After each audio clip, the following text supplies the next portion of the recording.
மேகம் போன்ற கஷ்டங்கள் வந்தாலும் கருத்தோடன் உன்னை காத்திடவே இயேசு அழைக்கிறார்,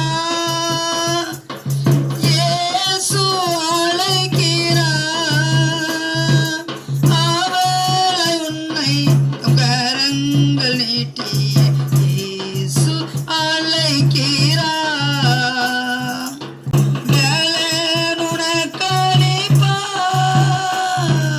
சோர்வடையும் நேரத்தில்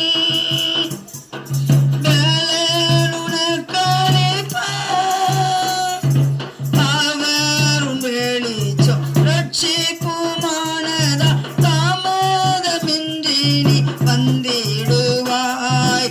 அவரும் வெளிச்சம்